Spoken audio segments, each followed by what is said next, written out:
He's gonna wreck it. She's gonna wreck it. Everyone's gonna wreck it. Yeah, except Ralph. Hello and welcome to another exciting episode of Life Stories. I'm your host and sometimes referee, or I guess sometimes maitre d', Zach Stat Pearson. Yes, that is the first time in 3 years I've actually altered my own introduction.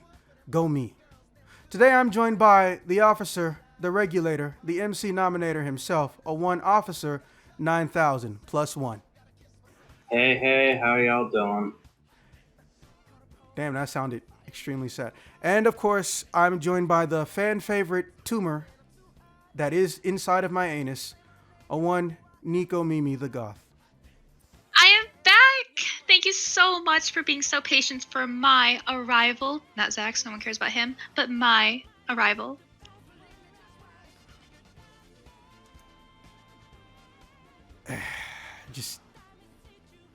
I'm mad that it was impressive. That was actually a really good intro. She's learning too fast. So, It's only a matter of time. Yeah, okay. So, on today's episode, as per usual, we'll be discussing weird and awkward life stories.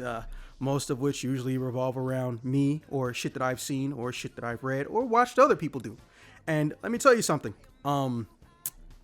This particular story is about young Zax, okay? So, please do not hold me to a standard that the modern me does not, for lack of a better term, engage in anymore or even think is an okay situation to be in or do, okay? I just want to point that out to anyone listening or anyone here that this is not something that is a I'm proud this happened or I was around for this shit moment, just so we're clear. And yet, even with that precursor, no one's gonna care. We're all gonna give you shit for it still. What do you mean? Probably. We? What is this we? It's you, motherfucker. Just say you. Speak for us all. First off, I'm gonna let you in on a secret that's never actually been a secret. The only time people listen to life stories in this group are the ones or the people who are actually in that episode. So literally 99% chance only you two are gonna know what happens in this life story. Oh. And the people that love us on YouTube and Anchor apparently. And Spotify. We're everywhere. Anyways. All right. So, show of hands that I can't see. Who here has ever been in a strip club? That's what I thought. huh? Yeah, I've been in one a couple times. Let's do a club on goth night. It's basically the same thing. I refuse to believe you haven't been in a strip club, but we're not gonna fuck with that. Okay, so I kind of sort of ran through one with my homies, running away from someone. Oh, Yeah, That's smart. you know, like in those movie chase scenes where somebody hops a fence or he's in a business area, so he goes through the kitchen area to the front, or vice versa. Yeah, it was kind of like that. But we didn't realize it was a strip club. And I don't know how this story actually ends because I didn't follow up. So, what year is this? Okay, I believe I am past any form of statute of limitations. I had to Google this shit. So I'm pretty sure I won't be getting in any trouble for this shit. This is a great start that you're pretty sure. Not entirely sure, pretty sure. First off, this is certainly concerning. you and I both know you was going to enjoy any story that involves my suffering regardless. So you might as well just go get your popcorn now or your vibrator right now. Fuck. Okay, one, I already have the popcorn, yes. A vibrator, implying that I get some sort of pleasure? Listen, no. I have to enjoy your suffering and... I'm disturbed. Sax is gross, guys. He's gross. I'm gross. I wonder what happens if I press Control H on your computer. Anything that gives me that kind of pleasure is not going to have your voice or your face anywhere near it. La la. First off, I said my suffering. I didn't say my body. And this, ladies and gentlemen, is how they hit on each other. I'm out. Peace. Like she would even last 5 fucking minutes. Anyways, all right. So As you may or may not know, Illinois residents have a very, very annoying time when it comes to utilizing boat travel in Lake Michigan.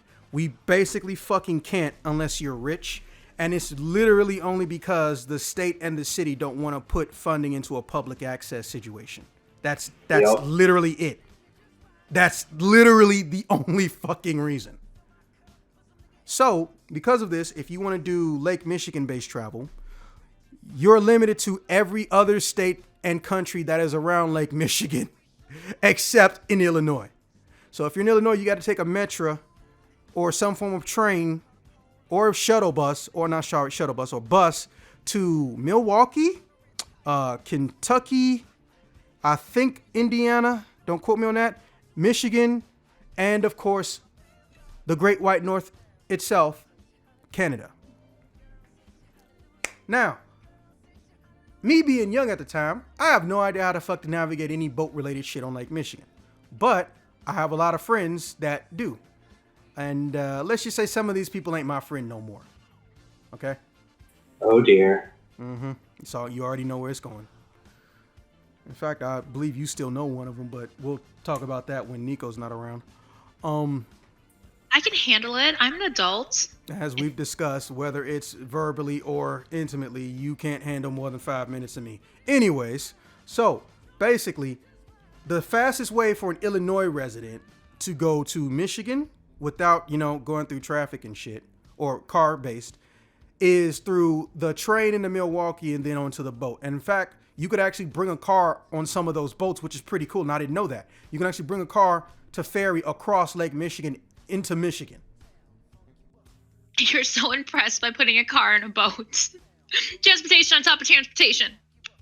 I just like how she missed the part where I said young Zax. Yo. I already forgot about that part. But we're pretty cool. Like I said earlier, we in Illinois, it's weird. We're the only state around Lake Michigan who can't ferry in Lake Michigan. It's fucking annoying. At the Lake Michigan Club, ha. I'll give you that one because that's a club we want to fucking be in. Okay, so fucking I started talking to my friends like, hey, well, I mean, can we like do a trip or something? It was like, well, it is summer break. I was like, yeah, but we're also grown and it's summer break. So if we go somewhere for the summer, do we really even need to ask for permission and shit? Dude, no, we totally don't. And just so we know, dude bro's name is Tony. And he is the definition, if not the archetype, of the dude bro. He actually does surf, and he ends a lot of his sentences with dude. They're a dying race now. Like, I kind of want to find a place to go observe them, like see this ancient history, ancient culture. Oh, I have a link to one that looks like a literal Greek statue, and he's also a model, and he lives in Michigan. I would advise against tempting her. And he also ends most of his sentences with dude, and he kind of sort of could pass as Fabio's kid. See, there's a simple solution. You just tell them not to talk. Easy peasy. Well, I mean, I don't hate that he's a dude, bro, but if you wanted to see him, like, I fucking know him. If you went to Asen, you'd see him too. ASEN still hurts. Last for ASEN, a victim of 2021. Yeah, I'm indifferent, but I go to more conventions than y'all, so. The reason why I'm here, my soul is so dead from the lack of conventions, I can actually tolerate being around Zax. Which is ironic, because the first thing I'm gonna do when I see her at a convention is fuck her makeup up and make her angry. He might have to. That's how they flirt with each other. Is it really flirting if it's destructive? Is it really Sometimes. flirting if it's bodily harm? Yeah, like, I know she's gonna try to kick me in the dick, but her foot's so low to the ground and my reflexes are so good, it's a moot point. I know she's gonna try. I'm not even mad. I would respect her more for it. I would It's a legit moot be point. proud if she tried to kick me in the dick for fucking up her makeup. I'm not even joking right now. But I know it's a moot point because who got the wingspan, motherfucker? No. I was saying it's a boot point. Yes, terrible pun. Don't laugh at his terrible puns because he won't stop if you do. Ha! Ha ha! More puns. Well, let's continue the story. I need a Brazilian woman. These Asian women getting uppity. Anyways, okay. So, me and Tony try to figure out who's all going to want to go, and we're going to try to figure out like how to divide the price up. But also, me and Tony, we've done our fair share of traveling, and we know what it's like to ride on a congested Greyhound. So our first thought is, let's limit how many people can come so there's always leg room in the van or SUV. His parents had both. I was like, let me tell you something. When you riding with dudes and there are no girls, it sucks. And no, that's not a pervert thing, Neko. Just want to clarify. You mugs are almost always shorter than men. Okay? Since that's a thing, shorter people in the van or SUV means more space for everybody. That I will give you. When I've seen cars full of guys, you're so squished. But girls make up for that because we have like 50 bags. So you can already tell she's one of those people that they go to a fucking weekend trip at grandma's house and they got 3 bags for no fucking reason. You can already tell. Oh, there's a reason I have the 3 bags, but yes, I do have 3 bags, sometimes 4. Anyways, so me and Tony and his sister, but here's the part that's always annoyed me. I know it's a genetic thing and I know I shouldn't be annoyed by it, but it really fucking is. He has a big sister and a little sister, but they both look alike. It's fucking annoying. And I'm going to tell you why later. Well, actually, no. Fuck it. I'll tell you right now. Because one of them really, really, really wants to do a lot of unspeakable things to me. But I don't know which is which. They even share clothing. That is hilarious. Yeah, you would think that but it's terrifying when you're the guy, because we all know how shit goes. If you even dream about touching in a sensual way or doing anything with someone's biological relative and you know they like you or you're with them, that is all types of suicide right there. So that's why it's always scary for me, because I don't know who I'm fucking looking at. Anyways, oh, and yeah, here's the worst part. Tony thinks the shit's funny. I was like, Tony, this is actually kind of fucking scary. Bro, I'll vouch for you whenever this shit happens. Like, that's not the point. Tony, that's funny. Yeah, well, you two weren't there for it, but in my youthful time, also currently right now, but more so in my youthful time, I had this compulsion to prank or put the people I liked in awkward situations.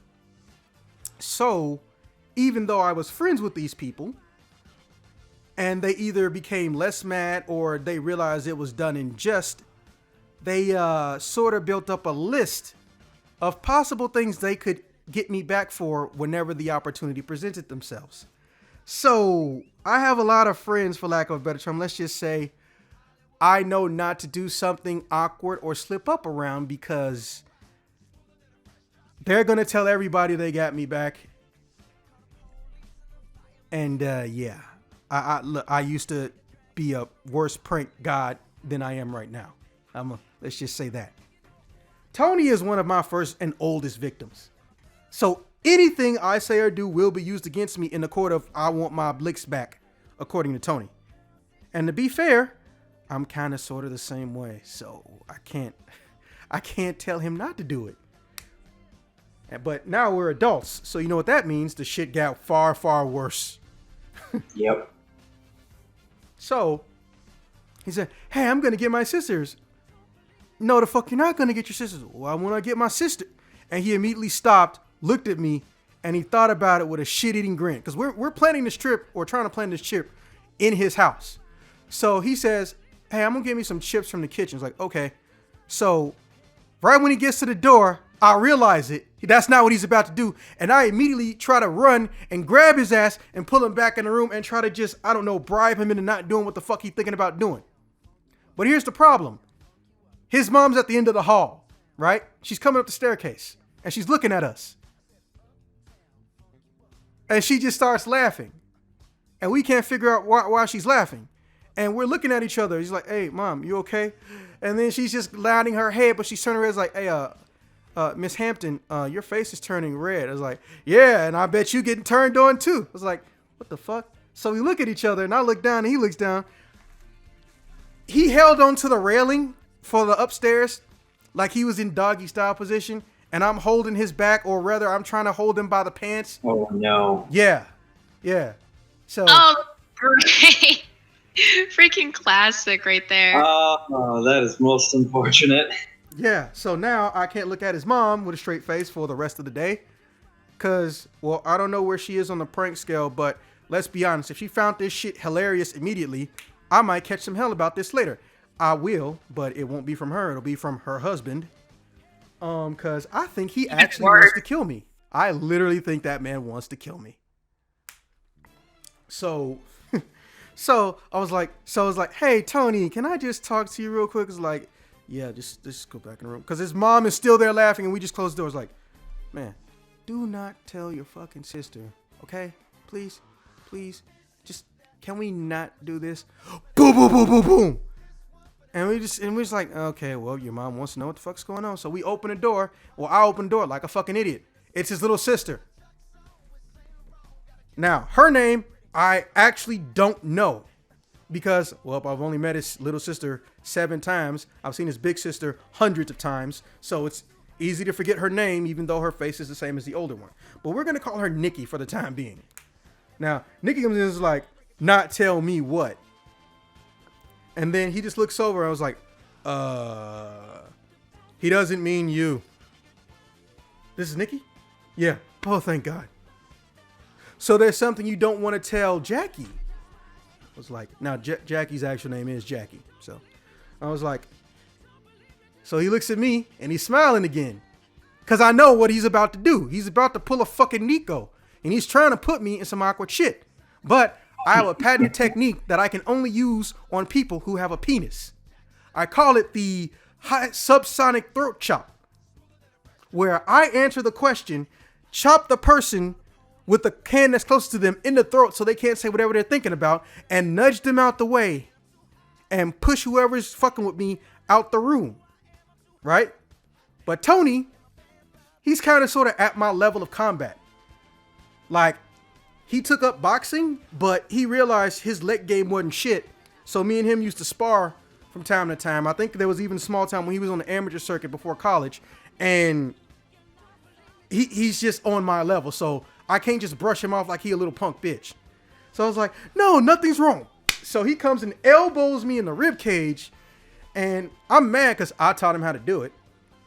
And he's like, hey, guess what about Zach's? And she's like, what?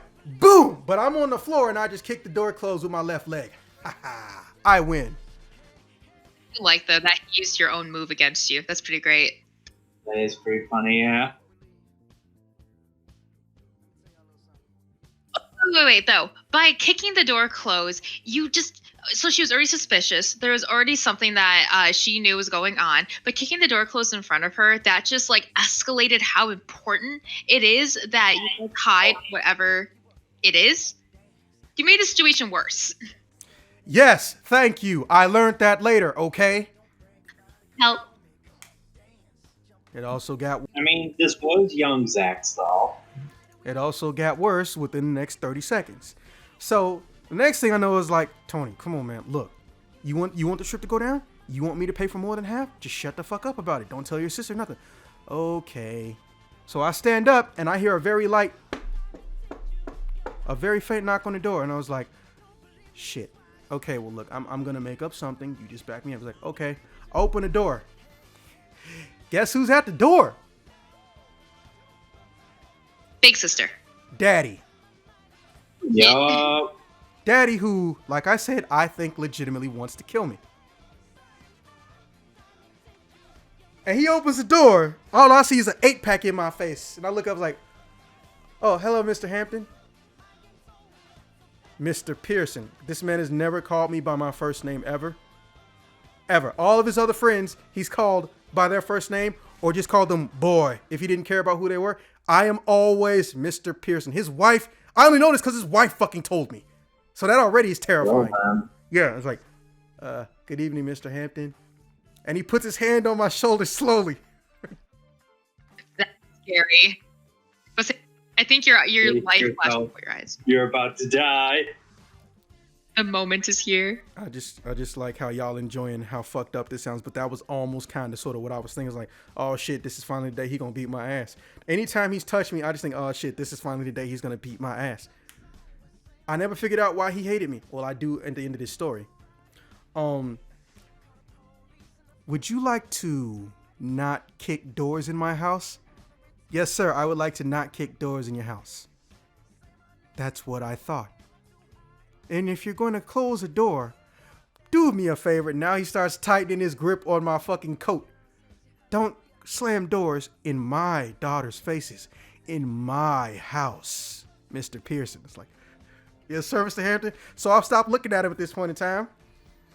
And Tony's just laughing his ass off because, well, I mean, Tony just thinks it's funny that no matter what the fuck happens, he always says, hey, no matter what type of joke or prank I do, like, well, you're still my dad's bitch. It's like, this is adding more ammo to that. So then Nikki gets in between us. She's like, why are you doing this all the time? You know, I don't think I've ever heard you say his first name. He's slamming doors. Yeah, well, he was trying to keep a secret that they didn't want me to know about. Helpful. What kind of secret? And he looks at Tony. He's like, oh, not like a illegal criminal thing type thing, dude. He even calls his dad dude. It's just there's something Zax doesn't want to tell my sisters and he wants to keep private. And I've never seen that man smile in my life. And I never saw it again. I never saw it again. Oh, you want to not tell my daughters things and keep them away from you?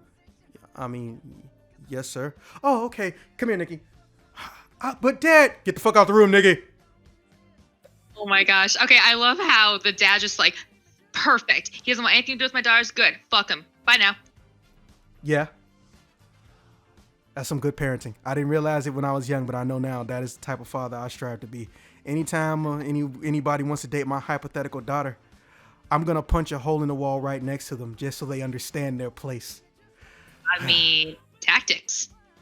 Half my fucking military friends bought a gun the day they found out they had a daughter. I already know what the gun is for. My coworker that he's gonna have a daughter here soon, his first one. Fuck you. I am not having a daughter. My first child will not be anything female. I don't hate the idea of raising a female. There is so much, not karma's not real, but there is so much fucking revenge or coincidental reality shit that's possibly gonna happen. Like, I'm, for lack of a better term, as my friends like to put it, some form of a noble. So my daughter is possibly going to be a thought or an e-thought, which would, oh my God, that would destroy my soul. Because there's some bullshit that says that daughters are often like their mothers when they were young. It's total bullshit. And they're usually, their personality is on average the opposite of their father unless they're a tomboy. I was like, so if my daughter's not a tomboy, she's going to be Phoenix Marie. And if you're not sure who Phoenix Marie is, Neko, Google her. Yeah, count how many dicks you see in her. Anyways, so I'm just like, I look at Tony because we don't even know how to interpret that. I was like, does your dad hate me because he thinks I want to bang his daughters? It's like, I don't think I've ever heard you say you want to do anything, nasty with my sisters. Like, I mean, Jackie is, yeah, you and Jackie get along, but I think the real issue is just that, there's the age problem because Jackie been grown, we just got grown. So I was like, yeah, that is the thing. Because Jackie is the oldest child. Tony's the second oldest. Nikki's the youngest. And me and Tony are only days apart. But Jackie got 5 years. But when I hit 17, don't get me wrong, Jackie didn't look at me sideways or nothing. But me and Jackie, there was a small point in time where me and Jackie were hanging out because her job, was it Tasty Freeze? No, she worked at some ice cream place, some mom and pop ice cream place, was not too far from my place of residence. And over the summer, I would randomly get ice cream, but I wasn't coming there to see Jackie. I was just there because, hey, the shit was good. Oh yeah, frozen custards, Lindy's frozen custard. That's what it was. It wasn't ice cream. It was frozen custard, whatever the difference is. And Oh yeah, they do ice cream and chili. yeah, it's that that place over there by the Planet Fitness. So you know that area quite well, and so do I. And we got to talking, and we got along. And then one day in the middle of the summer, it was hot as fuck. Lindsay got off work and asked me, "Hey, do I want to ride home?" And she came from behind the counter, took her apron off, and I learned that Jackie was very, very stacked. So I tried to hide in the back seat because I didn't have a coat on, so I had nothing to hide my dick with. I couldn't go in the bathroom because the store was closing, and I wasn't about to just go outside with a giant broadcasting dick shadow or dick tower.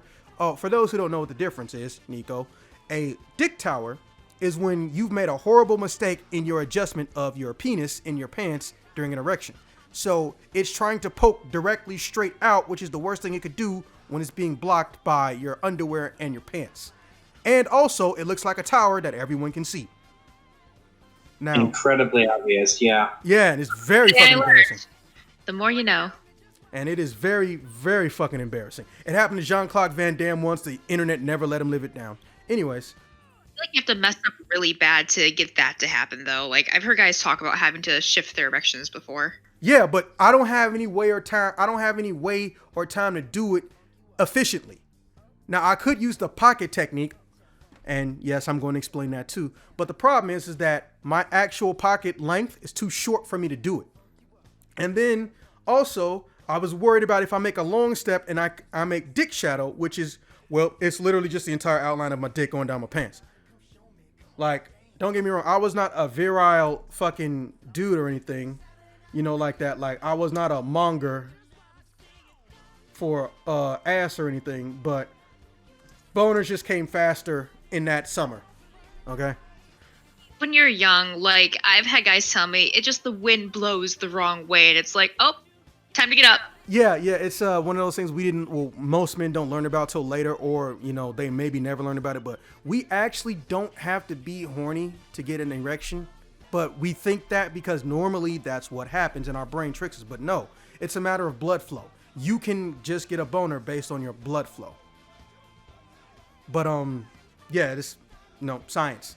Anyways, so I can't do the pocket technique either. Now the pocket technique is when you shift your dick around so it's hiding and not doing the whole tower or broadcasting situation by literally shifting it over or lightly plinking it until it shifts downward or in a different direction while your hands are in your pocket, so you don't have dick hands, and you also can make sure no one can see you.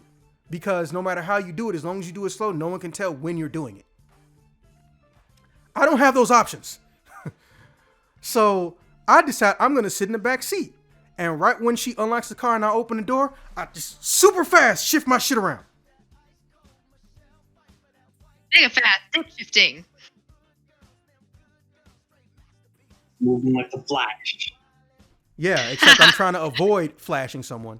So what I end up getting in the car, and I get in the car and she's like, "Oh, sweetie, why are you sitting in the back?" It's like, "Why are you calling me sweetie?" Now, as I've discussed with various women I know, there are two pet names I fucking hate above all pet names. Actually, I don't know if it counts as a pet name because we're not dating. It's sweetie and hun. Country girls fucking keep calling me hun. They literally beat me into submission with that shit, especially in the military. Country girls call me hun that get to know me. Fucking, it aggravates me, but I surrendered. I surrendered trying to get them to stop. But sweetie still aggravates me. But she said this in a very suspect way, not in the, okay, this chick's a pedophile way, because, well, as is not common knowledge, but later on, 17 will be made sexually legal in Illinois. But the primary reason isn't because pedophiles paid a lot of money. It's because it's really annoying for the court system to have to deal with sex offender registry appeals for people that had sex with a minor that is 3 days younger than them. The problem was 17 and 8-year-olds going at it. A 17 banging an 8-year-old, that should not be grounds to be considered a pedophile as far as most people are concerned. But that ruling didn't get truly changed until I think 2009 or 10 or something like that, maybe 11. I don't know, but it got changed at some point. but this is before that. But she said to me, and I tried, and I told Tony about this because this is the situation me and Tony were talking about in the room. I was like, she says, you'll always be sweet to me. But she didn't say it like, oh, you'll always be sweet to me like another little brother. She said it in a different kind of way. That line it's always gonna mean something. Exactly. But I don't know what that something is. But also, this is, for lack of a better term. Even at 17? Wow, I'm surprised. What? Even at 17, when a girl says, oh, you'll always be sweet to me, you didn't get it? Bro. I'm 17. She's not 17. I know. I said even at 17, you didn't get that. No, I get it. What I meant is I didn't know what way I was supposed to interpret it. That's a loaded statement. So, and this is the statement that I had to give y'all this pre-story because this is what me and Tony are talking about in the room. Because he honestly did want to invite his sister because, well, she got the fucking best car. And the only person in the house who's trusted with the car longer than 24 hours is Jackie. Not that Tony's a fuck up, but he may fuck up. And Nikki is my age. So we know when the summer hits, we're going to be adults. Because my birthday's in March. His birthday's in March. So this is literally the first adult summer. And the final summer, of high school and shit for most people. But I did the GED program, so I actually started college at 16. So, yeah, I had a lot of fun in the summer as a teenager. Because I didn't have shit to do. I legit didn't have shit to do. So, here's the thing. I'm freaking out in the whole car because I never thought his sister was ugly. But I don't remember her having TNA attached to her body. So I'm just like, whatever you do, don't look at her. Just don't look at her body while she's driving. Don't look at her body while she's driving. So she starts talking to me, right? And we're talking in the car, and out of nowhere, she just starts playing with my ears. And I was like, what's wrong? I was like, oh, you had something in your hair. Now, I am of African descent. I am a Creole. Most people don't even know how to register what the fuck that looks like. Most of those people, usually Caucasian. So, fucking with Creole hair doesn't carry the same stigma as putting your hands in African hair. However, I'm also part African. I'm an African descent Creole. So, if you're putting your hand in someone's hair, A, you think they automatically trust you, or B, it implies there's a level of intimacy between you already. Or there could have actually just been something in my hair. I don't know. But she immediately sent me right back the fuck up. I'm over here trying to calm down. But Dick getting a little bit too hard-headed, but I can't beat his ass right now. And she just said, nah, fuck that. You going right back into space, bruh. You ain't coming down. So now I'm sitting in here in a fucking front seat of a car, and I'm trying to fold my legs and lean the seat back or something. And I told Tony, but I was like, bro, that is odd. It's like, yeah, but what does it mean? I don't know. You're her brother. It's like, yeah, but you really think my sister's trying to fucking hit on me? It's like, fair point. I love that description of odd, not inappropriate or not like off the wall or not like anything else, just odd. Yeah. Odd indeed. Yeah. So, we plan this trip. We get about 3 more people. Now, the whole entire trip, because we're not even really fucking with Wisconsin until we coming back. And this is before the time of Airbnb. So you had to do a bed and breakfast the old-fashioned way. Pray somebody had a bed and breakfast website, because I ain't gonna lie, bed and breakfasts almost never have websites.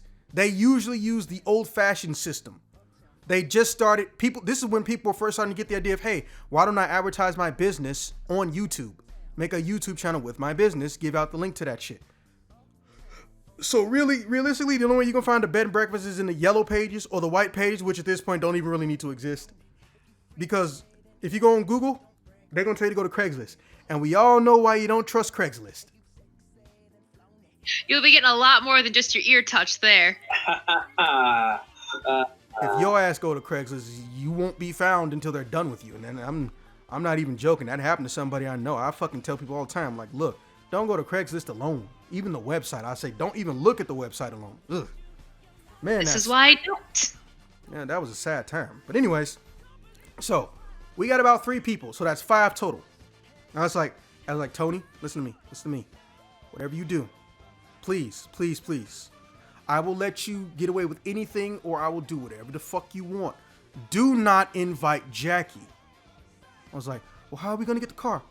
I was like, well, wait, we got some older friends, right? It's like, yeah. Dude, so we both just remembered. See, here's the thing about people don't know about renting cars. Fun fact, Neko, you've only been legally allowed to rent a car for 3 years. Did you know that? Actually, yes. We celebrate that on my 26th birthday. Wait, 24th? How? 24? I thought it was 26th, Michigan. My bad.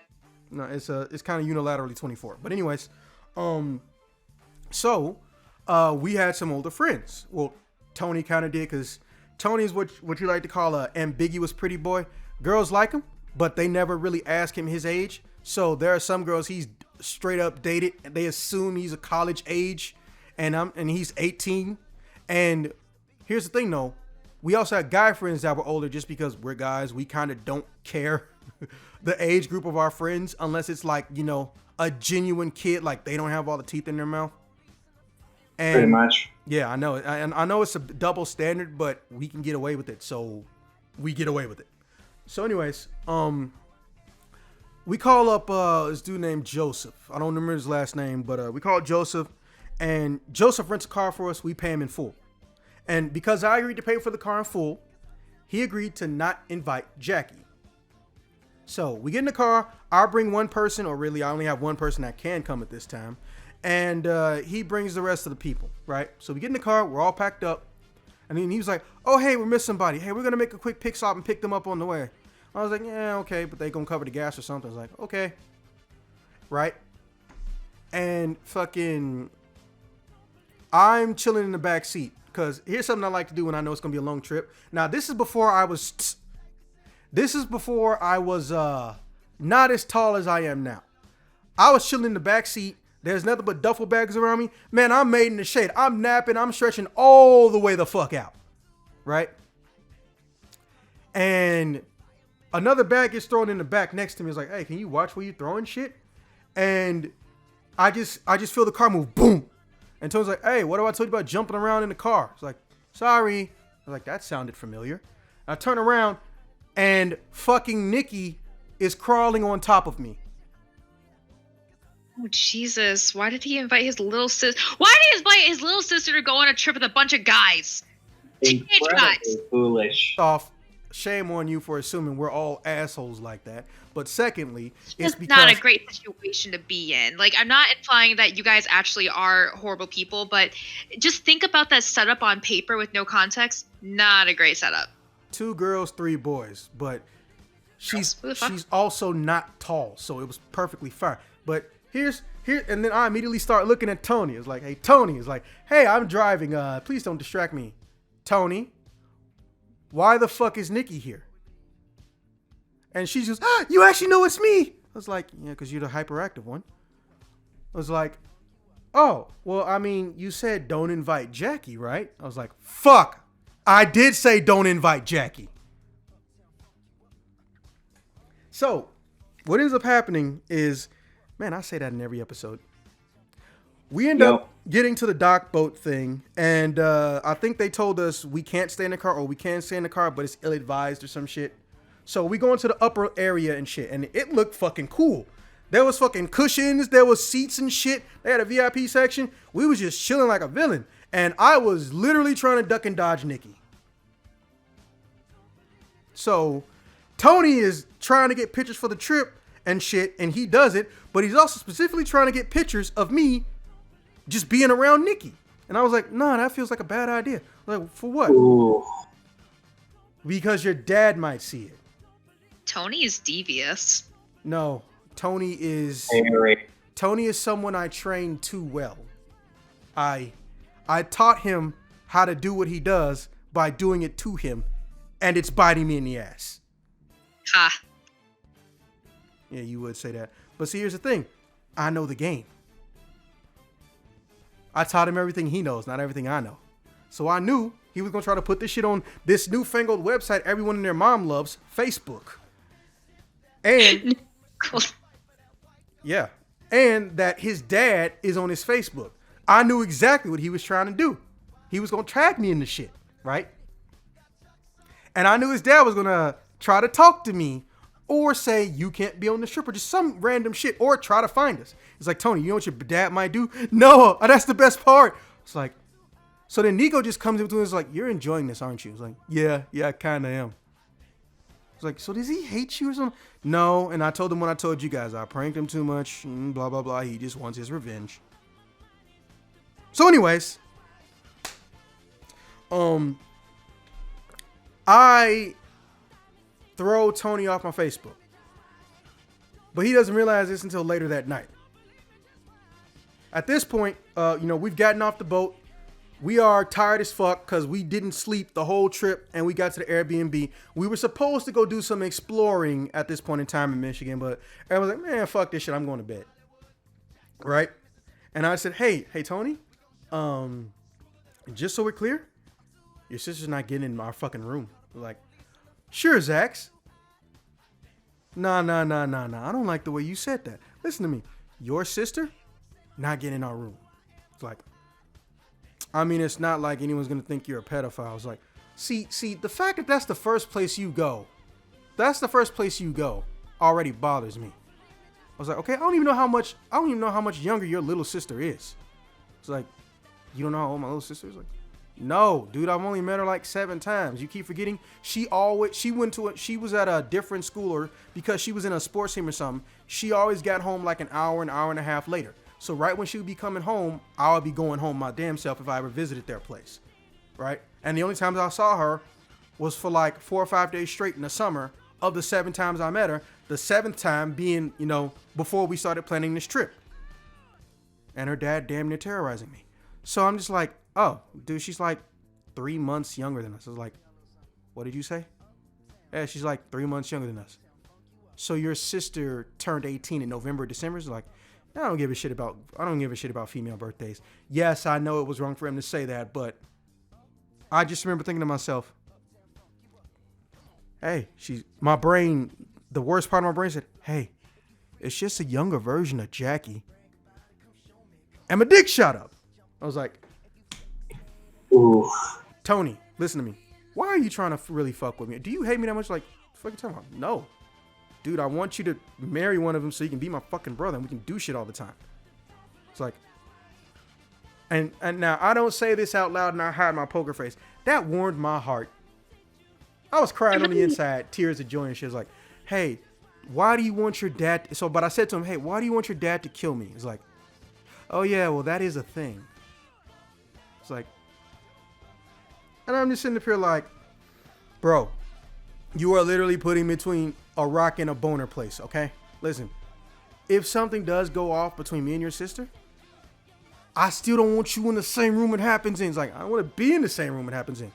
I was like, okay, well, wait, so then what is the room assignments?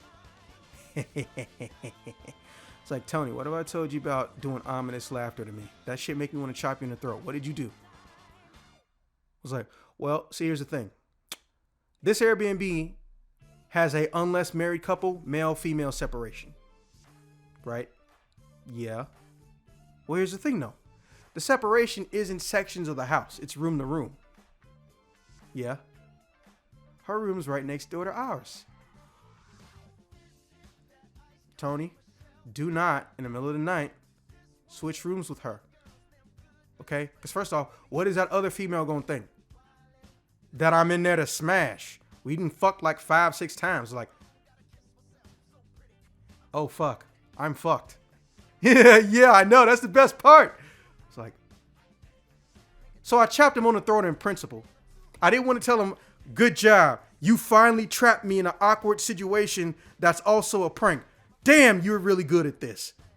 But I said it with a throat chop. I mean, you can say everything with the throat chop. It's how you throat chop, not what you say.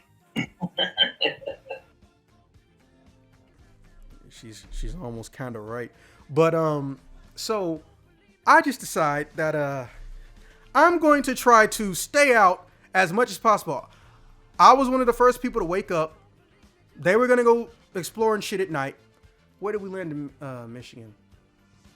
We landed in some southwest beach town in Michigan, which everything was cheap there because apparently no one's trying to live there, but like a third of the place is beachfront properties and shit. It was insane, but it made sense because, bro, 7 o'clock at night, 9 o'clock at night, it was scary as fuck.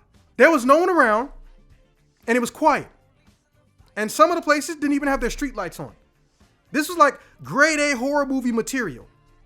Like if somebody, what's up? That actually reminds me of my family used to go to a lake every year for a vacation, and yeah, at night it got kind of creepy because it was just so dead silent. It was super dark. Someone could have like a chainsaw and you wouldn't even know it. Yeah. And I'm pretty sure you can still look up that place from Google. Let's see. I know it's out on makemymove.com. Let's see. Augusta, Minnesota, Harmony, Minnesota. What the fuck is on Harmony, Minnesota? That's why I want people to move. District offers. Obviously, I'm going to edit this part out later. Giant pauses.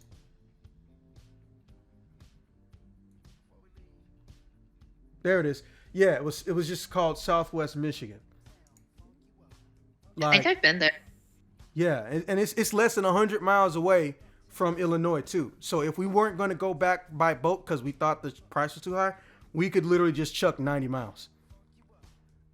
They have a Silver Beach there. Yeah, they wanted to fuck around on Silver Beach all day. That's what it was.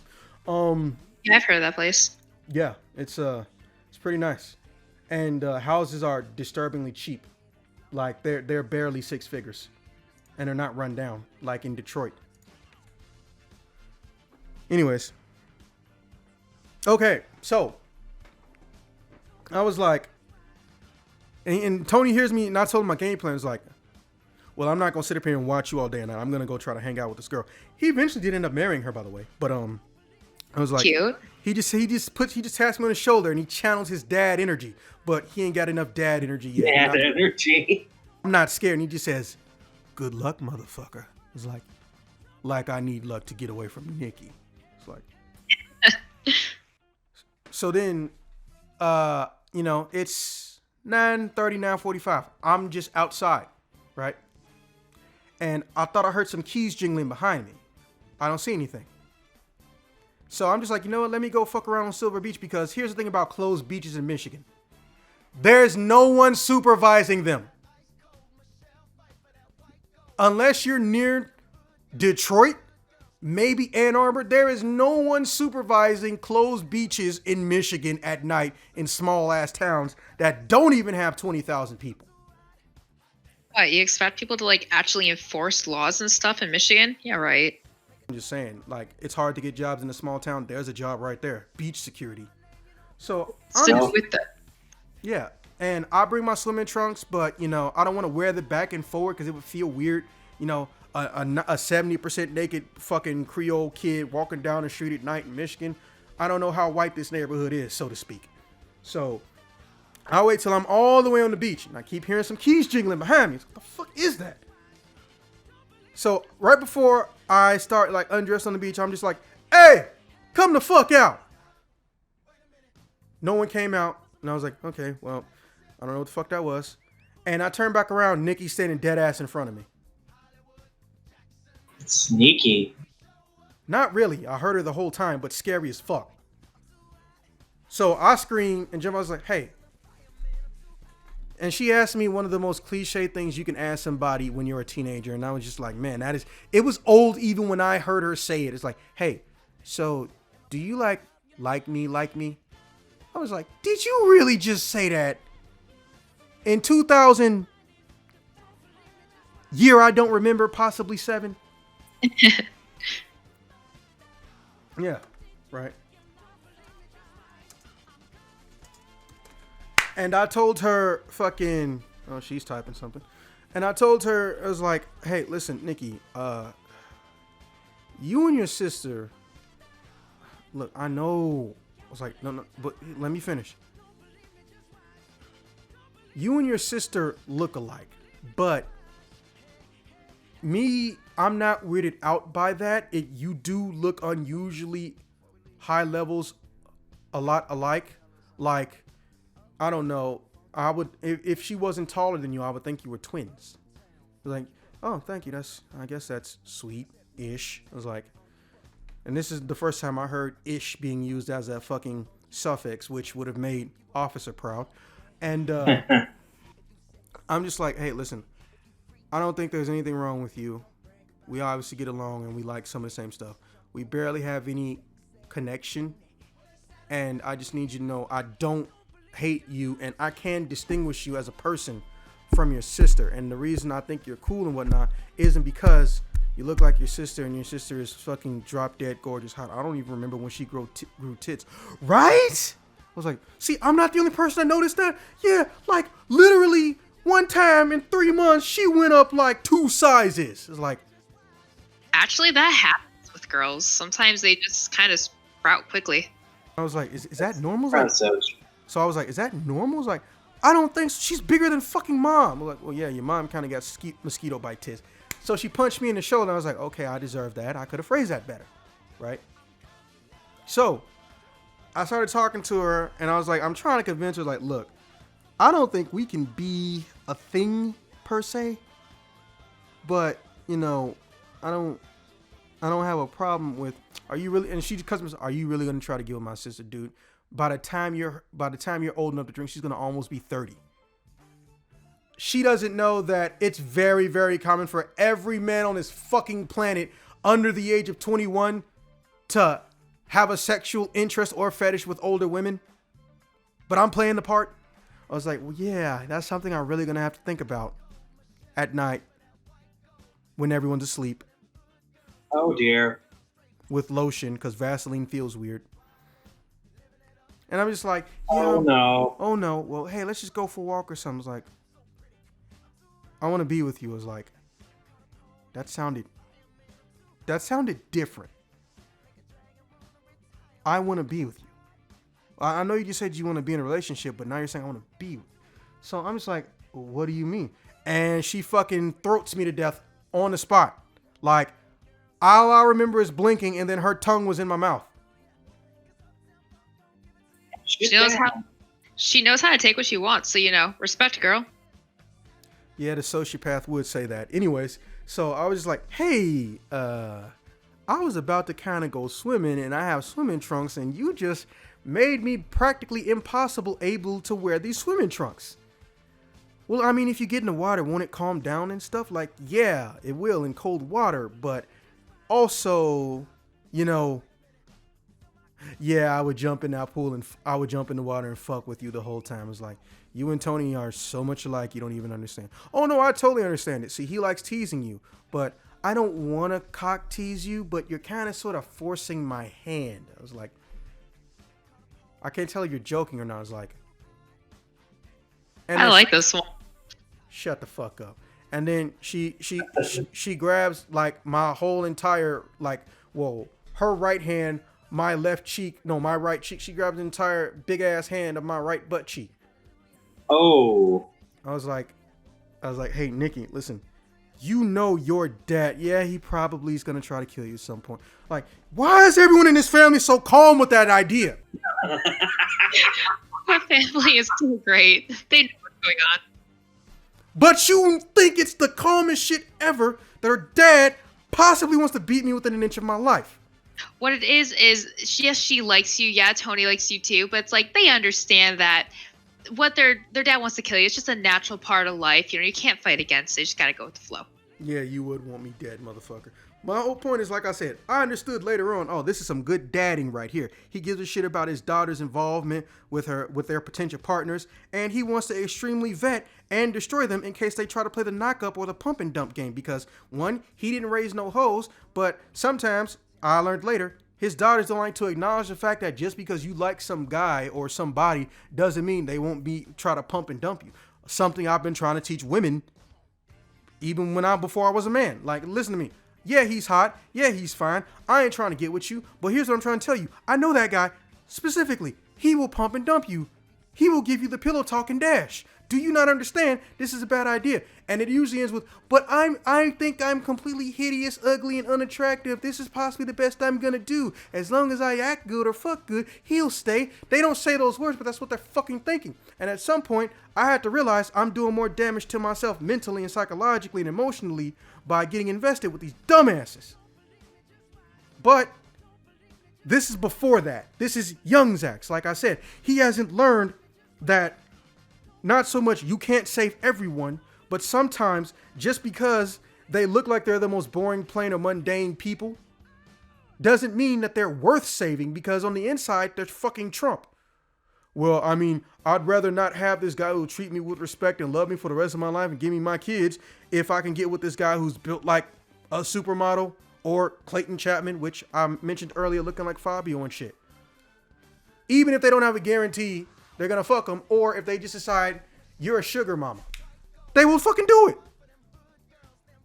The shallow game runs deep in stupid people. And I won't now say specifically stupid people because this behavior happens in men and women. But I haven't learned how to just walk away from women who act like this shit at this point in time in my life, because I'm still holding out hope, or some other dumb young idiot Zax, how I smack the shit out of him so I'm walking down the street logic. Soft motherfucker. Anyways, so I'm just like, hey, well, look, don't fill me up, and let's just like go explore and talk and stuff. It's like, look, I don't just want a boyfriend. I want you as a boyfriend. It's like, I understand that, but there's some weird stuff I can't tell you about that me and Tony know about that have happened. Obviously, I'm referencing the Jackie shit, and it's just, I don't really know how to tell you, but I really don't think right now is a good time. Also, let's not forget what you're about to do. She's getting ready to go to some college or some shit for a sports career. Now, I'm not mad at her. In fact, I'm happy for her. But she doesn't know if she's going to go local or not. I don't want to be the reason she turns down a good college. Also, what is her dad going to do to me if he finds out I'm the reason? But I don't think she'd be dumb enough to tell. But Tony is Tony. That's pretty fair. He would probably destroy you. Oh, yeah. Or not even probably. He's one of the few parents that I've known about that actually knows where I live. Because, well, I was never the shady boy or the one who pretended to be nice and just a pleasant, here you are, Mr. Such and Such, you have a great child, motherfucker. But I wasn't the asshole kid, and a lot of people's parents thought I was just funny. So they would actually have conversations with me and shit, you know? And I know for a fact that man knows where the fuck I live. And I know he knows what college I go to. And I know he knows I walk sometimes to the bus stop. This is a 6'4" man, 200 pounds, and he's 90% muscle. He could literally park where the bus stop is going to be, put on a coat and a hat, and I can't see him, stand at the bus stop, wait for my ass, cover my mouth, and throw me in his car and fuck me up. He also sometimes goes to Hayes Park and uses the gym, because there's a gym in Hayes Park. But guess what? They have a lockers with no locks on them. And he knows I go there sometimes to A, swim or go to the gym. But I specifically don't go on the days he do. And he can fuck me up. And no one would know it was him. So I'm trying to work up the courage to tell her, but I'm also starting to feel a certain type of way. So while we're walking around, and eventually she slams me into a wall and she's about to tongue me down again, I was like, oh, I think you think I'm the... Well, no, that wouldn't be correct. Like, oh, I think you think I'm a simp in this relationship. Now, this is before simp is a thing, and this is a head conversation. I switch positions, and I'm doing what I do to necks, and I have a good neck game. And all I hear is, strip club! It's like, the fuck? Honey, no, don't try to like dance for me or some shit. It's like, no, strip club! Like, She okay. Wait. Oh no. Finally gets the thing she wants. She finally gets you doing things to her. So good manipulation game, girl. She did it, and then she distracts you with the strip club. No, The she fuck? didn't distract me with a strip club. She noticed one, and it wasn't manipulation. Fuck you. I beg to differ. Yeah, you would beg to differ given your fucking expertise on the subject matter, but I've dealt with your kind since I was 12. It wasn't manipulation. It was me being scared and finding reasons to not tell her about the situation with Jackie. And if it involved me putting my tongue in her mouth, it didn't really bother me. But I'm just like, wait, does this town even have a strip club? I was like, well, I mean, it's kind of far, but I think the sign says it's not in this town. I was like, so then we walk out the alley to look at this billboard better, right? And then Nikki just says to me, you want to go to the strip club? And I look at her, and a giant light flashes from behind us, and it's Jackie with a flashlight, right? What the fuck? Yeah. But guess who's behind Jackie? Her dad. Why would her dad be at a strip club? No, but I knew y'all would say that. Behind us is her mom. It's Miss Hampton, whose first name I forgot. But she's an annoying asshole that likes laughing at my suffering. So I think I'm going to give her a very unique name that no one actually has here. I'm just going to call her Kelly with a Y. Yeah, legally distinct.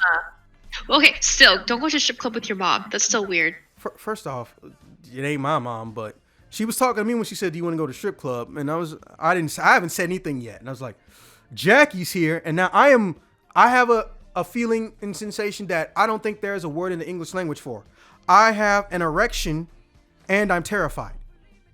Well, I'm sure that's a thing. There must be like a kink or a fetish around that. I didn't say Weird fetish. I odors. said a literal word for. Well, my point is, I'm sure like there was a word made for it, and I bet there's a entire like community around it. There's a community for everything. Anyways, And actually, I'm curious. yeah, you would. So basically, I just look at her and I'm just thinking in my head, you two are here. Where is your fucking dad right now?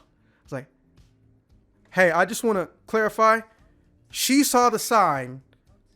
You didn't say yes, we know. We only noticed you guys were right here because, she said the words and we turned around. It's like, also, why are you two? And her mom's asking me, why are you two out here alone anyway? And Jackie's looking at both of us like, yeah, why are you two out here by yourselves? It's like, so I haven't said anything because I am terrified. Rightfully so. There's really no way for a guy to respond to that situation. So like, I feel for you there. I can't believe I'm saying this, and try not to make me regret it, at least for the next 24 hours. Thank you. So anyways. To make you not 24 hours, I have to like not talk to you at all for 24 hours. Thank you. So, what ends up happening is she put her own foot in her mouth. So, I'm thinking, I was like, hey, I don't answer this question. Like, hey, where is your, and I'm about to say father, because I'm talking to Jack. I was like, it fucking matters, boo-boo. Everyone here is grown. I was like, did this white girl just turn into a Jerry Springer fucking hood rat? Like, she actually clapped at the same time she was saying, everyone here is grown. Right? That's beautiful. Yeah, I actually kind of wanted to see you do that because it'd be funny as shit. So I was like, everyone here is grown. Why the fuck do you care? What business is it of yours? You don't know Zach's like that anyway. I was like, excuse me, I've known him longer than you. We actually talk. It's like, oh, okay, yeah. And then when did you start talking to him? And she just freezes. So then the mom looking at her is like, what is going on here with you two? Right? And then they both look at their mom. And I do the ultimate God of destruction move. I destroy my presence. I use that small bit of confusion and the light not being on me, literally not on me. Yes, and I take one long ass 4.5 foot, one step backwards into that alley.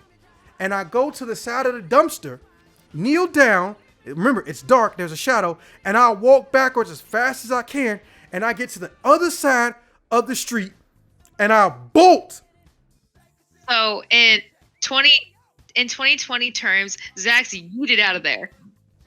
Yes, but I did it with stealth. I Yeet. destroyed my Stealth presence. and grace. Yes, it's a stealth yeet. Graceful yeet. Yes. I'm It is- sorry, it's too great. People don't realize it, but one of the greatest tools that a god of destruction, much like myself, can have is to destroy yourself from the situation. Because here's the thing. Sometimes you don't need to destroy the people in the room. You can put them in the same room and watch them destroy themselves. But I don't know what's about to happen. And I bolt. So then I'm heading back to the fucking the Airbnb, right? And I go in the room. I'm like, Tony, get the fuck up. I was like, dude, what the fuck is your problem? It's like, your mom's here. It's like, my mom's not here.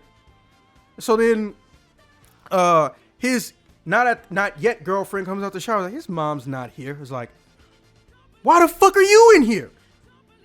I was like, well, I mean, no one was here. You know, we kind of, no. That's not the problem. Why the fuck didn't y'all fuck in your room?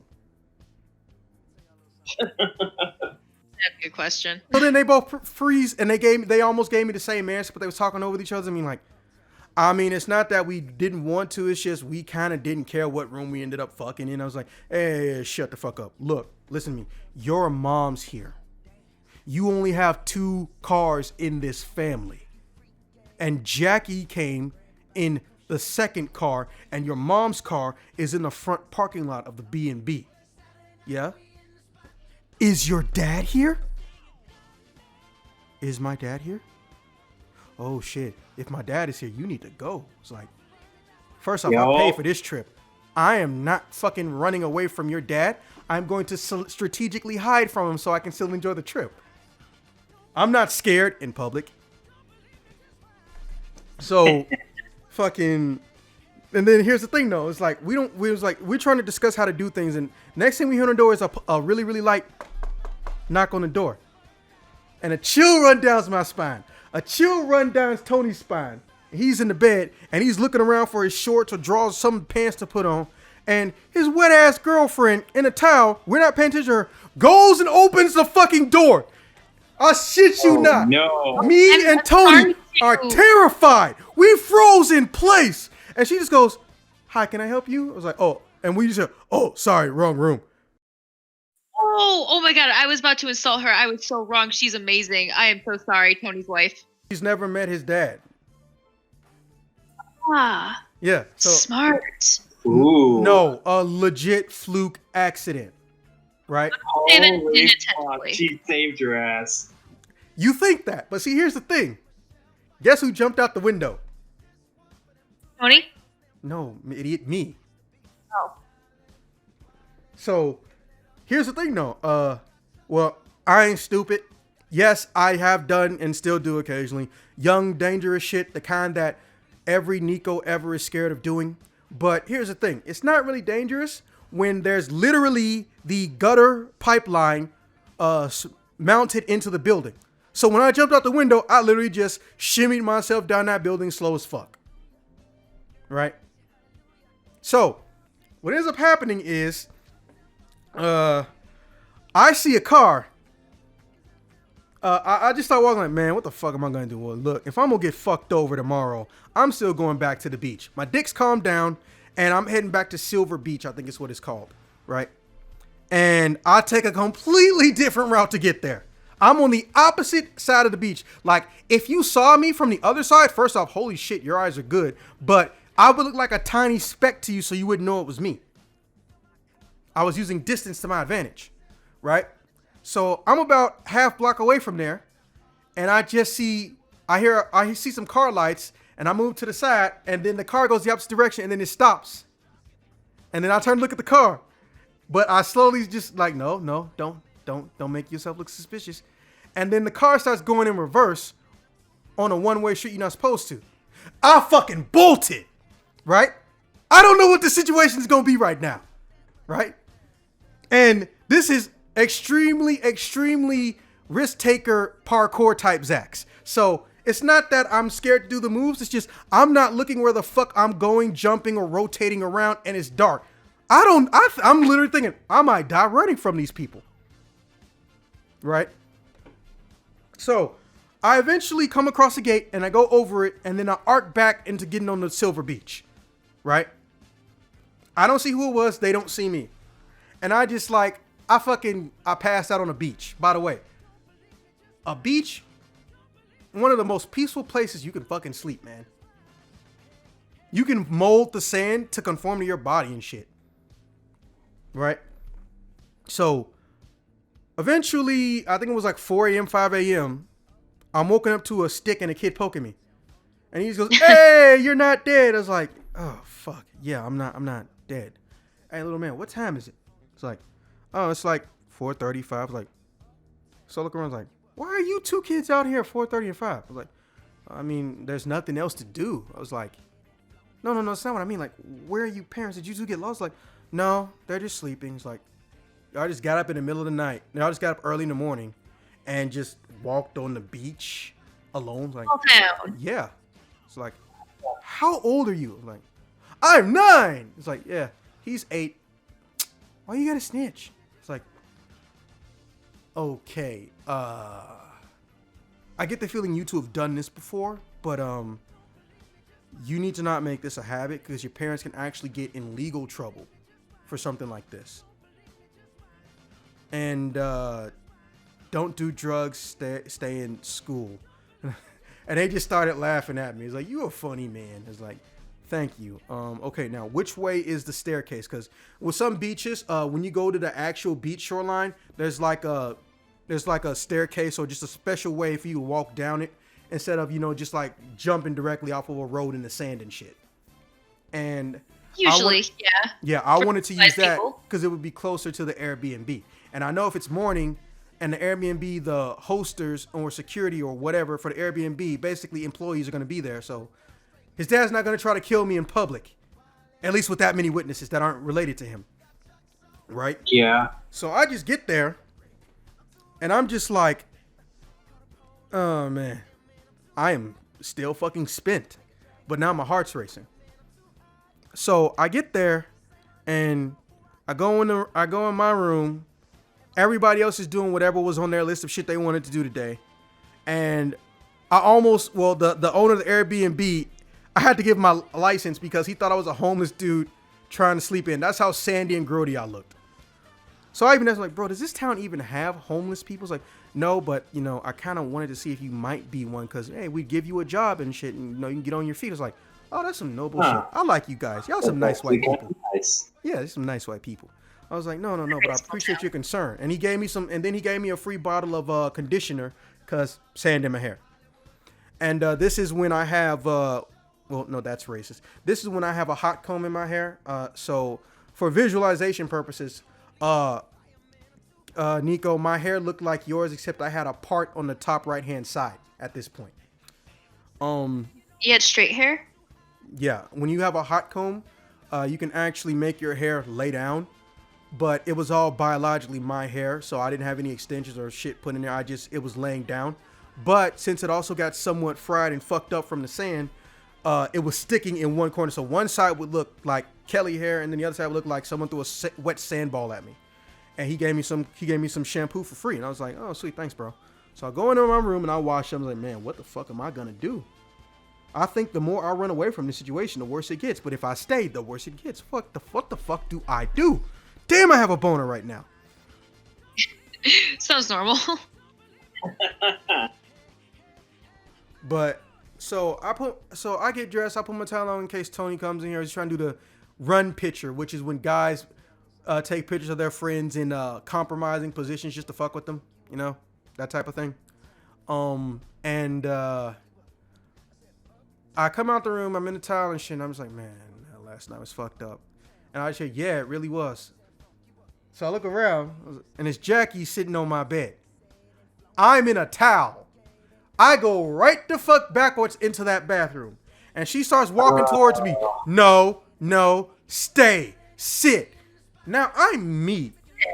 And even though this is 18-year-old me, it's still me. So when a woman tells me, sit, boy, sit, no, stay. You think I'm gonna fucking do that shit? Fuck out of here. But I also can't. Under the window. So, Anyways, so I just give her this angry look. I was like, nah, I'm going to go back in the bathroom. I left something in there. You didn't leave nothing in there. I was like, do you see my clothes laying outside? She's like, oh, yeah, well, I guess you did. I didn't leave none in the bathroom. My clothes were on the outside. And I was like, hey, look, Jackie, I just want to say you didn't go to the strip club with my sister. Oh, thank God, you know I did. Okay, look, literally, she just said that, and right when she said that is when you guys turned around with the flashlight. She finished my sentence. I was like, yeah, that's what the fuck happened. And fucking, I was like, hey, look, I didn't take your sister's virginity. Oh, y'all didn't take each other's virginity? Yeah, sure, let's go with that. Yeah, we didn't take each other's virginity. And I didn't do anything other than get kissed by her. You kissed her? Well, I mean, kind of. What is kind of? I was like, and she's getting agitated, like, she kissed me. I was like, she kissed you. Yeah?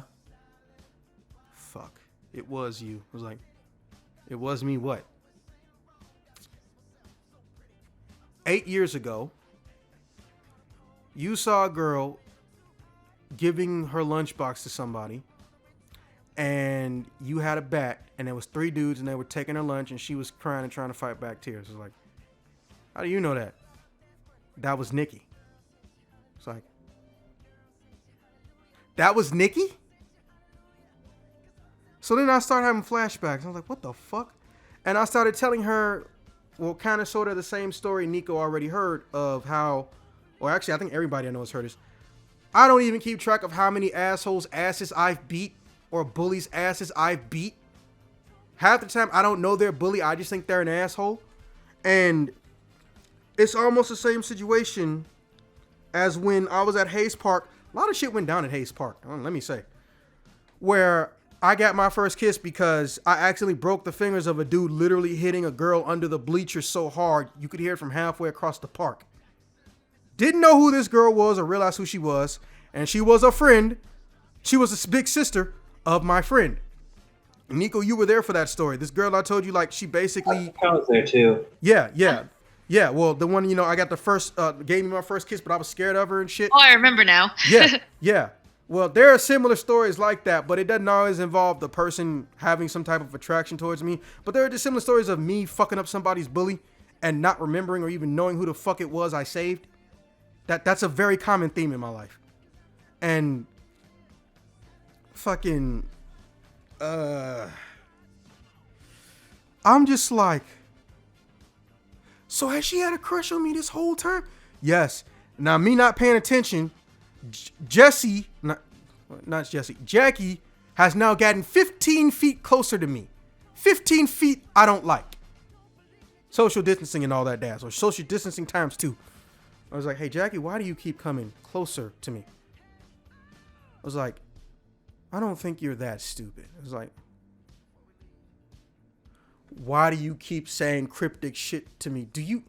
Jackie, I don't think you're trying to do this. Stop toying with my emotions. And she looked at me confused, like, what do you mean? Look, let me get some clothes on first. Can you step out for like 3 minutes? I was like, okay. So I get dressed, and now I actually have time to hide my boner. Go me. And then Job. now, I hear her knocking on the door. I was like, and I freeze. Like, hey, just so you know, my dad's not here. I was like, Jackie, he was here last night. I was like, no, he wasn't. So both y'all got the cars, and he's not here? Like, no. So your mom just woke up in the middle of the day and said, I want to spend a couple $100 to come see what you guys doing at Airbnb. Well, she's more scared Nikki's going to get knocked up.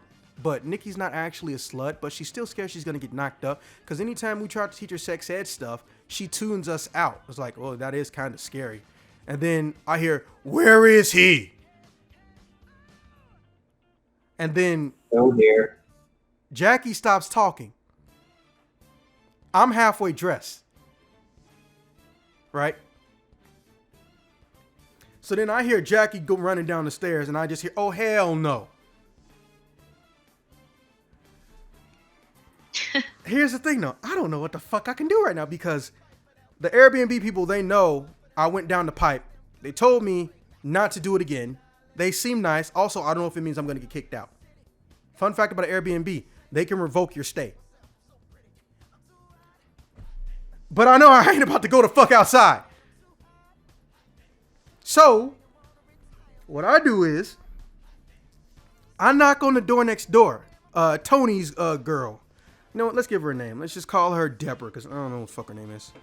I feel bad about it, but hey, Tony's not going to see this. I knock on the door. It's like, I think Tony's dad is here. It's like, the guy that probably wants to kill you. Like, why is everyone so calm when they say that?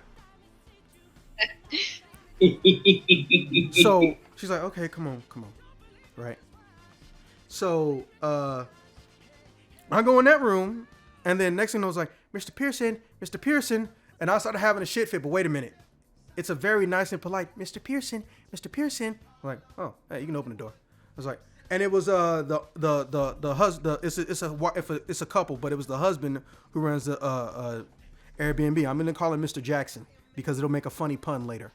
It was like, I'm sorry, listen, just so we're clear, there is no pornographic filming. And then Deborah goes, excuse the hell out of me. I was like, wait, Deborah, wait, I think I know what's going on. Hey, listen.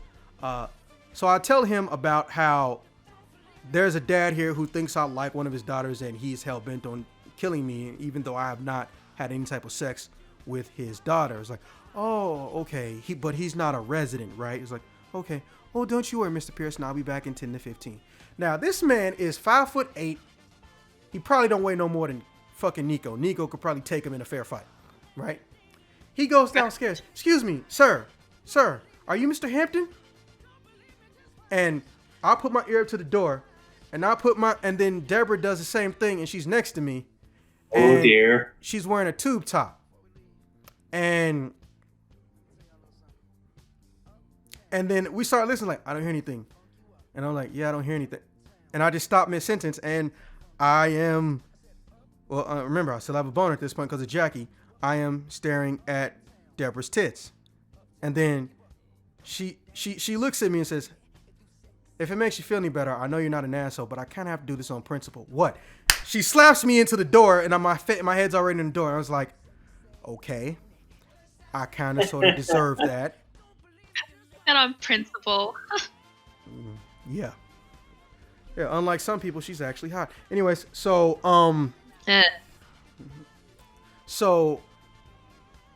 we just don't. I was like, what do we do now? I was like, I don't know, but I'm getting a neck cramp from putting my head up on this. I was like, yeah, me too. I was like, so he comes back and he just tells me, just so we're clear, that man will no longer be a problem.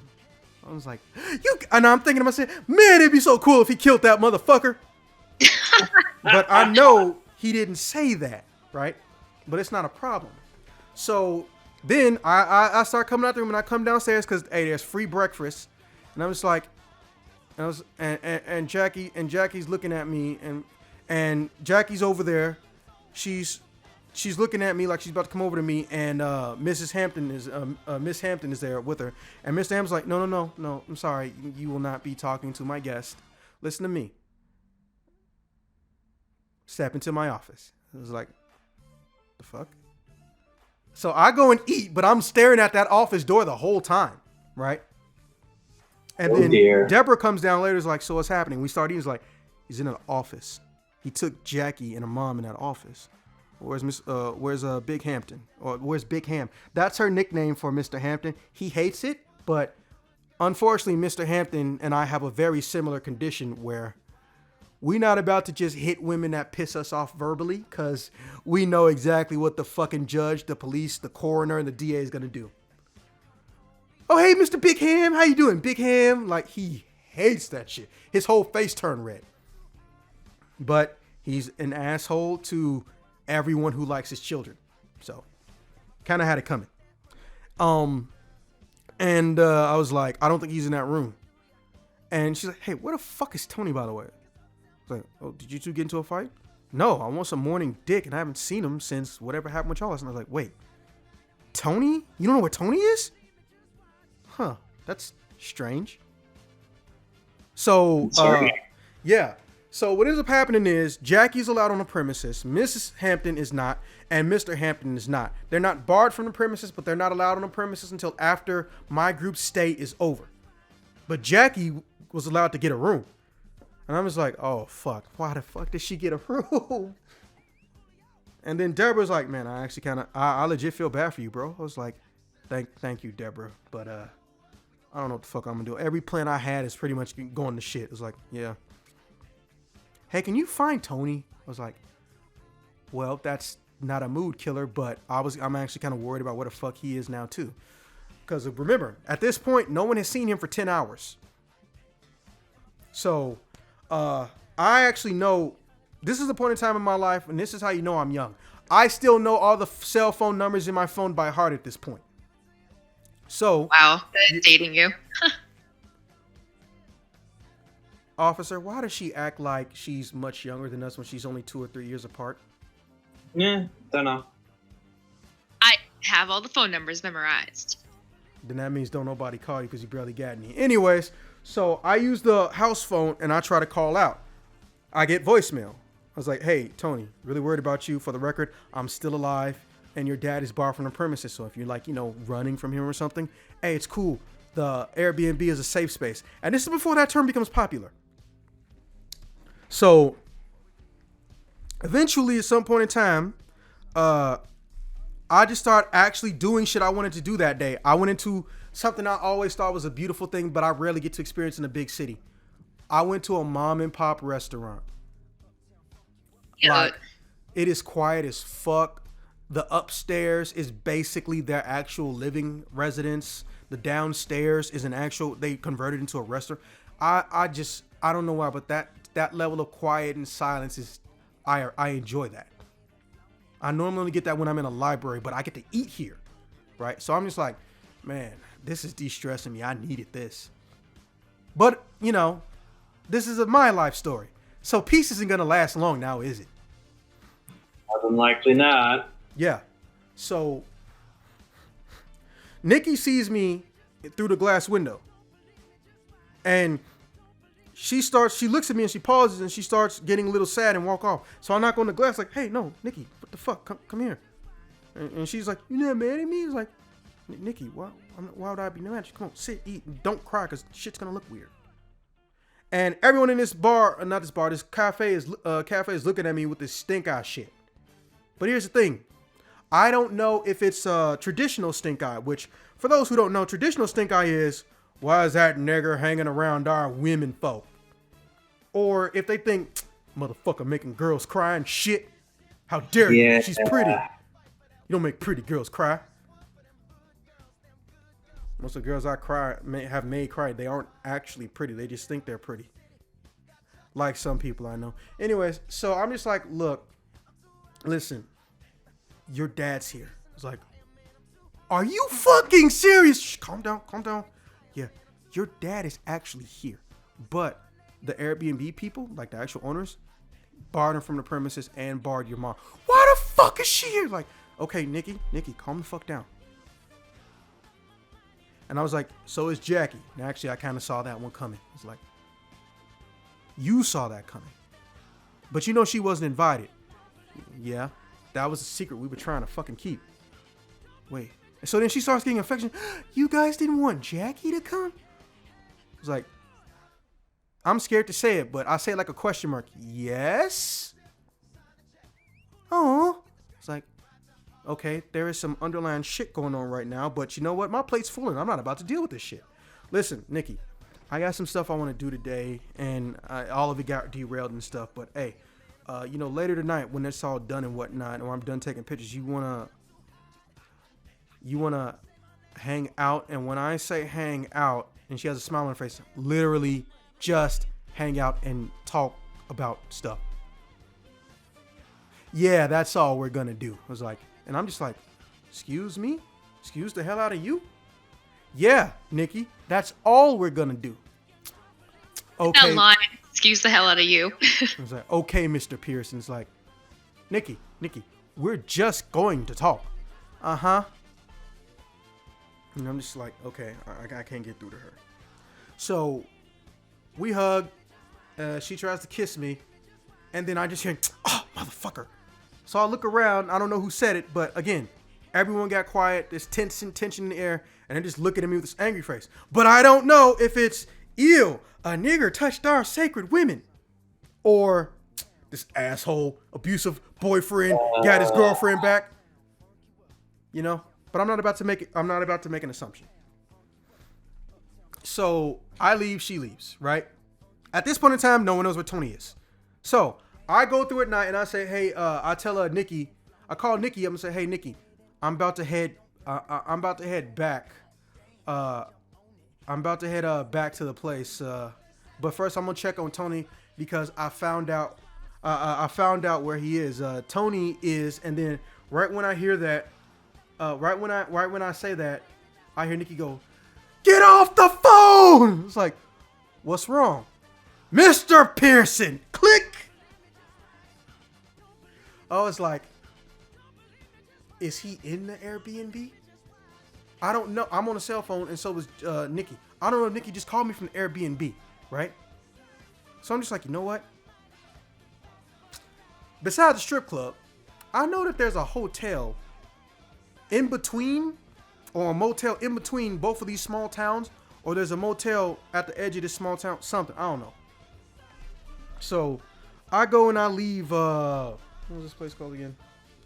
I legit leave Southwest Michigan. So at this point, I think I'm going Southeast Michigan, or maybe Central Michigan. I don't know, but I take like a shuttle bus or something, because they were apparently around, because Lyft and Uber were not a thing, or either I just didn't have an account at this time, but I don't think they existed. And I went home to the motel over there, and I got a text from Tony. And he's like, hey, bro, did I just see you walk into the same motel as me? I was like, the fuck? I was like, go outside your room. So we go outside the room, was like, so we both say at the same time, bro, why the fuck are you here? And then he ends his with dude.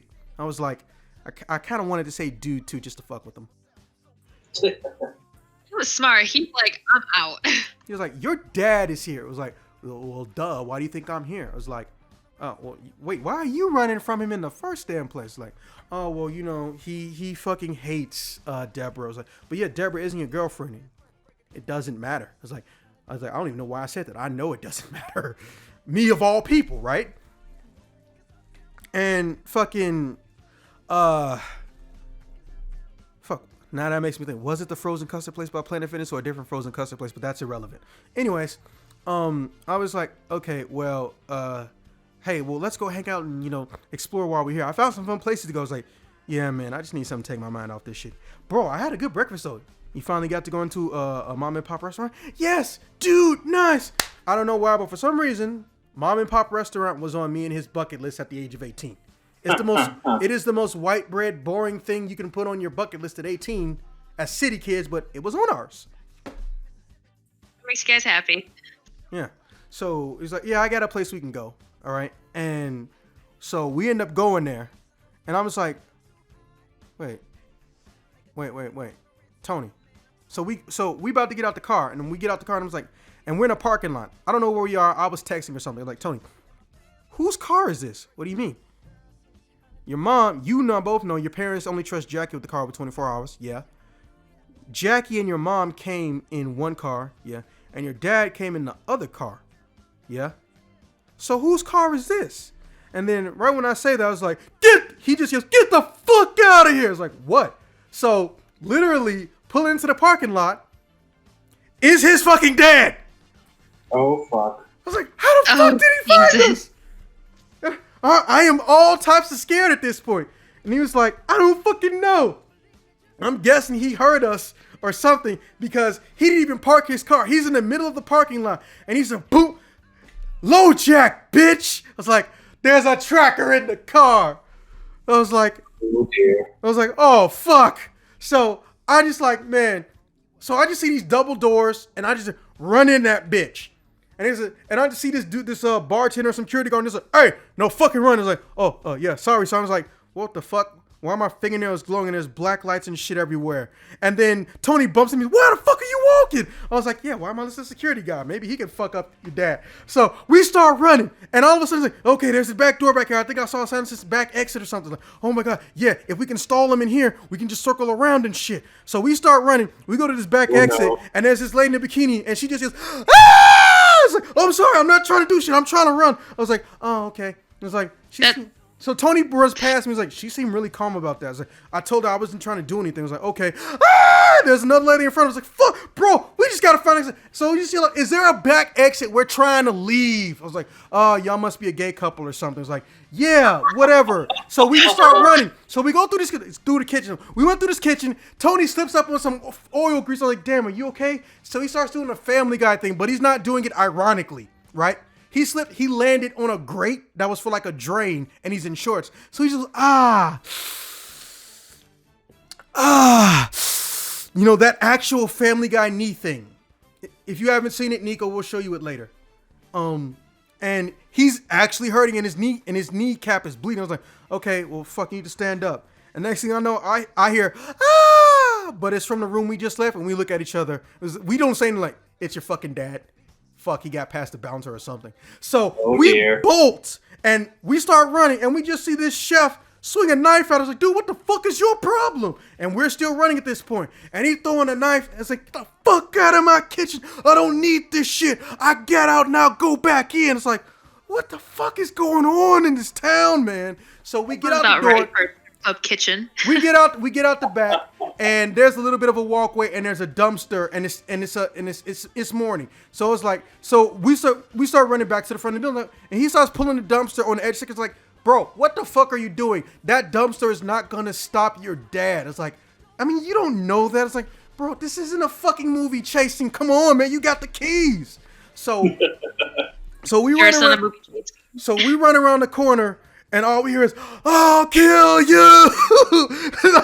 I just picked up speed like fucking SpongeBob did when Sandy roped him and made a nuclear explosion for him talking shit about Texas, that old episode. It was like that. The words terrified a new speed into me, right? So I jumped over the front of the car like I'm in some Tango and Cash or fucking Dukes of Hazzard shit. And he's like, dude, did you really just clear the whole car? Shut up and drive! So we fucking pull out, and I look back and I look at this place.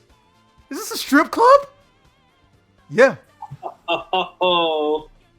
I was like, and it just started making sense. Black lights, chicks in a bikini, and the head chef is a convicted felon, or ex-con, if you will. And I'm just like, dude, don't even take me back to the hotel. Take me to the boat, mail my shit, or bring my shit. He's not gonna know what my shit looks like, and he can't get into the building. I am like feeling sick to my stomach, like I'm gonna throw up. I got shortness of breath.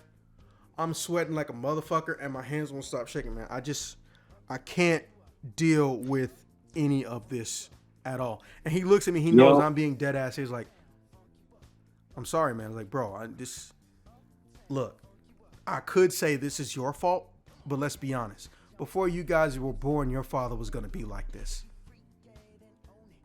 So it was like, so he got a little bit teary-eyed. He didn't say nothing. It was a quiet car ride, and we went back. And I just thought, and then I get on the boat, and he sees me off, and I was like, I thought about it for a second, like, wait a minute. Does Deborah know you went to a strip club?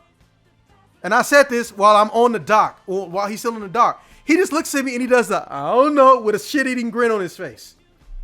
The end. Rude. What the hell? Jesus. Yeah. So this concludes this episode of Life Stories with Zax. Neko, any questions? Remember, kids, don't do drugs. Well, yeah, that doesn't count as a stupid question or a question. Officer, any questions? Beware of friends' dads, especially when they're the fucking juggernauts. Apparently, he actually knocked unconscious 3 security guards. I found this out later. Fine, man. Oh my fucking god. Yeah, he knocked out 3 security guards. girls need to date like nerdy guys who won't threaten their dad, because that's what I did. So I never had any drama like that. You ain't had no drama because Lee don't look like the type to cause any. Exactly. So my dad was A-okay with that. I mean, if you want boring and safe, I'm not gonna stop you. Never said he was boring. Say again? Never said he was boring. Oh, well, hey, at least he's not boring in bed. Congratulations and kudos to him.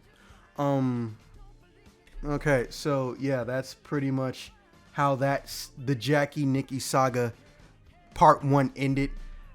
Technically, I could do I can do up to a part 5 on this shit, but I think Jackie is on the YouTube page, or Nikki is on the YouTube page, but they don't tell Tony about none of my shit, because Tony don't give a fuck anyway.